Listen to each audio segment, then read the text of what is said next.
Hey guys, it's Darren from the Haas Factory Outlet in Spring, Texas. Today we're going to cover the Advanced Tool Management feature, or better known as ATM. Okay, so to get to the Advanced Tool Management page, we would first go to the Current Commands button, and then you'll notice that the Tools tab is up top here. If we navigate over to the Tools tab, we'll now have some sub-tabs here.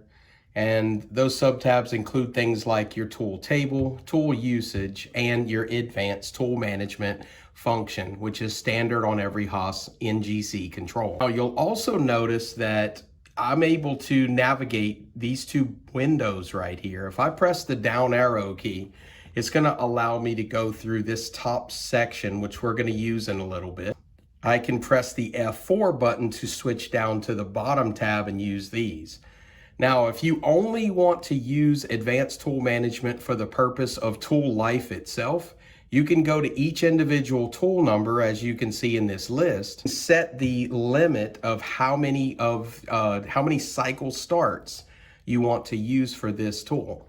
So the usage limit is going to allow you to set a limit for each individual tool.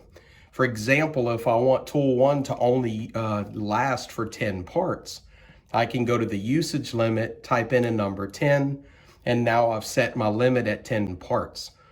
So now as I cycle start and run through the program, this usage count is going to populate with each cycle start, or with each usage of tool number 1.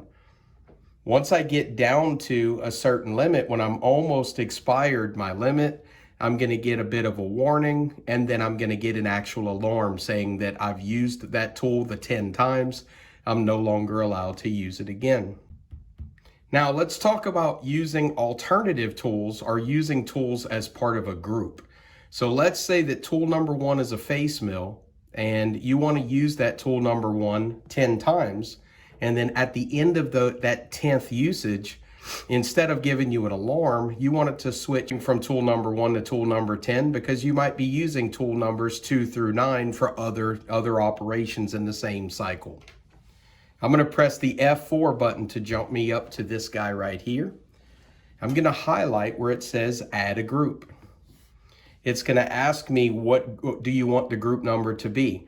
Typically, most group numbers are 4-digit numbers, and if I'm talking about tool number 1 to begin with, I'll probably call this group number 1001. You'll notice as soon as I press enter, I now have that group has begun. Okay, so once we've created our group number 1001, the next thing I'll do is I'll go ahead and create a sample. I've got a sample program that I've created here. And you'll notice that I'm no longer calling up tool number 1 as I normally would. I'm actually calling up tool 1001, which means I'm calling up a group number. So literally in your programming, the only thing that actually changes is, instead of calling up an actual tool number, you're going to call up a group number. You're going to do the same thing with your H number whenever we pick up the height offset of that tool. Now, I'm going to go back to current commands, and I'm going to show you a few things now that we've created our group number 1001 earlier. So we've created the group. I'm going to press the F4 button to navigate down here, and we've created tool number 1. And we're going to use tool number 1 for the first 2 usages. After 2 usages of that tool, then we're going to switch to tool number 11. And then we're going to switch to tool number 12. Each tool is going to run for 2 cycle starts in this particular example. I'm going to navigate back up to my top window to show you a few things as well. One of my options here is the tool order. Now, you can have these tools that we're about to use run in the order that you've situated them. You can have it run the newest tool, or you can have it run the oldest tool. The most common is ordered. It makes the most sense as far as running the tools in the order that you've placed them in your list.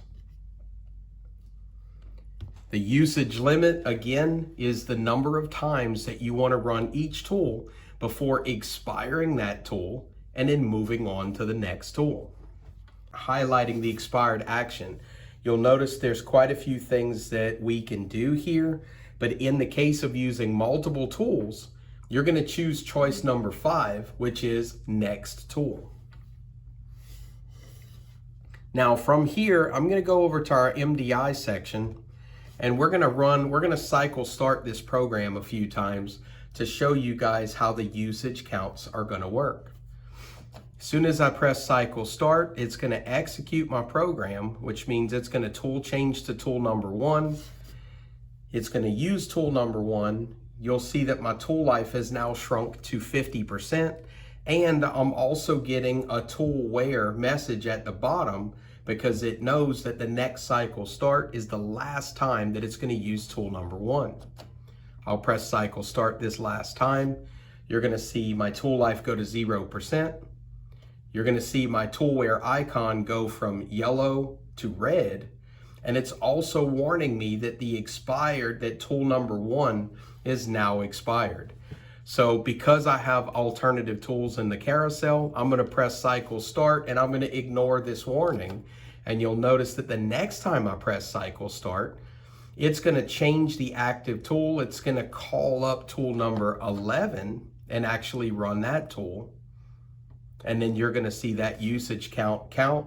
Tool number 11 is now being used. Cycle start one more time, and now tool number 11 is expired because I'm running 2 cycle starts per tool. It's going to warn me that tool number 11 is now expired. I'm going to ignore that warning and cycle start again. And now it knows that it's time to use tool number 12. 1 cycle start for it, 2 cycle starts for it, and this is the last time that it's going to allow me to run that group.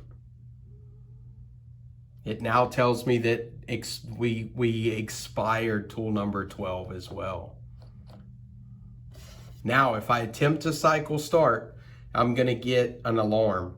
The tool group life limit has been reached. So now it knows that when I'm trying to use group number 1001, I'm no longer able to run the machine until I change the inserts on all 3 tools. I also have to go back to this page right here, navigate to those usage countages or those usage counts. I'm going to press the origin button and I'm going to clear the column with choice number 2. And now I'm back to 100% tool life, and I can change all my inserts and restart that group once again. That concludes our video for Advanced Tool Management.